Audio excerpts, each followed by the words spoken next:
Morning, folks. Welcome to a wet day building evening. Fortunately, we're inside now, so that's all right. A couple of days off the boat has given me a chance to think a little more about things. And on the bathroom, bedroom door front, and I think I am going to do a sliding door, but I don't think I'm going to do your average pocket door. I've got a plan, which, well, we'll come to in due course. But right now, I'm going to get on with the electric cupboard that's there. Well, it's not really an electric cupboard, but anyway, you'll see.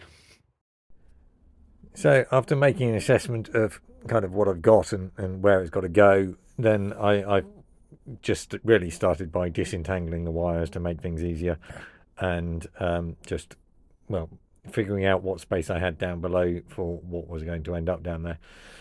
So taking things off the temporary board and sort of figuring out where they would fit, and then having to move things down to the lower board, which I'd sort of put in as a temporary measure to begin with, but then it sort of seemed like I could just carry on and use it for this purpose.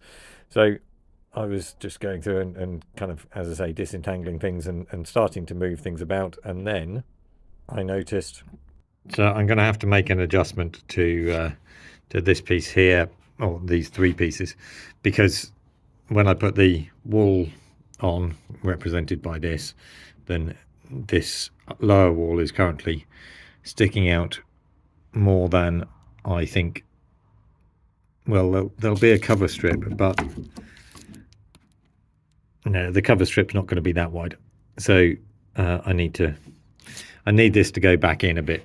And so my way of doing that is to shove those in a bit, which means taking this wall off, etc.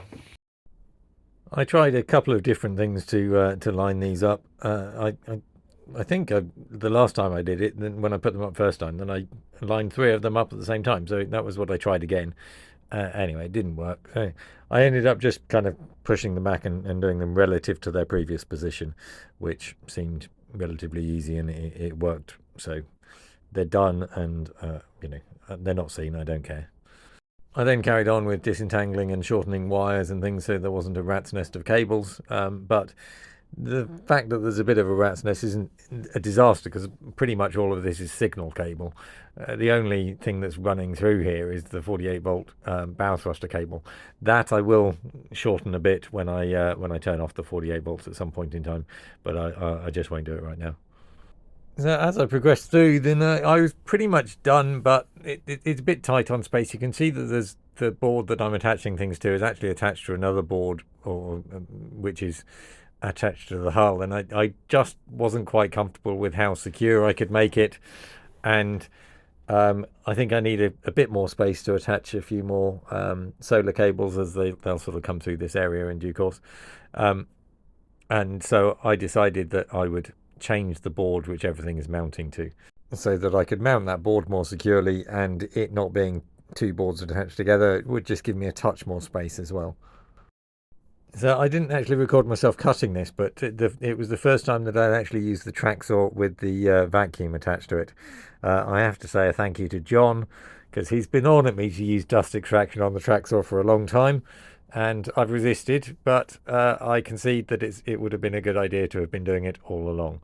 So anyway, but this is just my little pocket hole jig, which is brilliant, and that means that this will, as well as attaching across the bottom where the previous board did, then I'll be able to screw it into the edge of the board that it's next to, and then I'll put a little bracing piece at the top as well. The top bracing piece was a little wedge that I drilled straight through, so that it had pretty much a clearance hole, and then when the screws went through from the front, then they were biting in the board. So that's nice and secure, and then putting everything back in really didn't take very long, because I'd already done it all once, but felt better that it was secure, and I've got a bit more space there for anything else in later. And I realized that I needed to adjust this little cutout, because the ears of the back box wouldn't have cleared it like I had with the up at the front there. You might notice that I had the dust extractor going on the oscillating saw as well. I figured, why not give it a go everywhere? Then I just reattached the board, and moved on to the next thing, which was starting the radiator. So I just needed to make a little cutout here for the return pipes, or well, it's the joints actually. They just extend back a little bit more than the radiator itself. So you just need to cut out the back a little. Obviously, being very careful, there were pipes behind there. I cut the insulation, but not the pipes, so that's all right. And then I set about kind of measuring where I wanted the end of the radiator itself to be.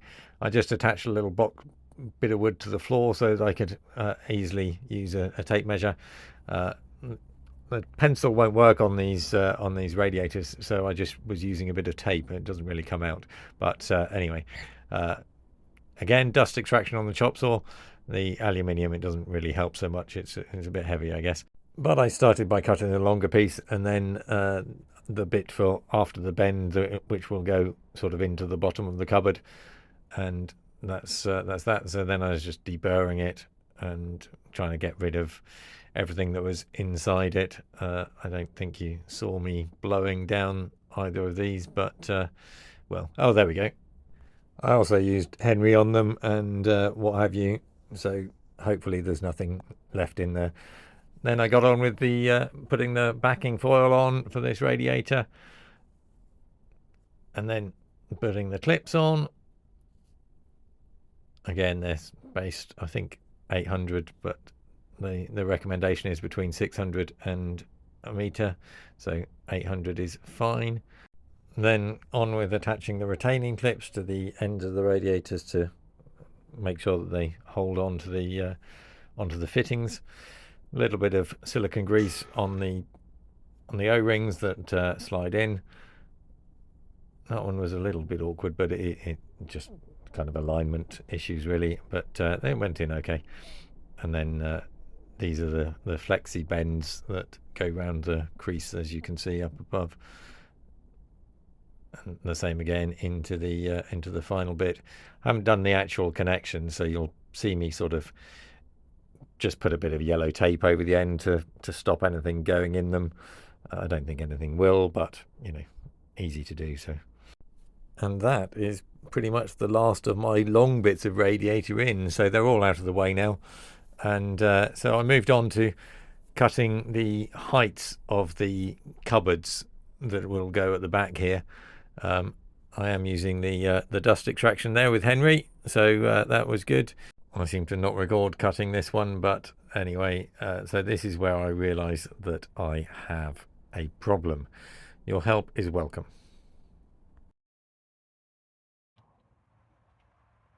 Well, you've just seen me cutting up the sides of these two cupboards. The other one's on the floor, but this one at the back there, then I left a gap that's 355, or would be right for a board of 355 with a board on the front of 19mm. This is only 323 across, so I can't think when I've made the mistake, but obviously at some point in time then I have. So I've got to come up with an idea now. Not exactly sure what that's going to be. The idea essentially was there'd be a piece of 19mm ply across the front.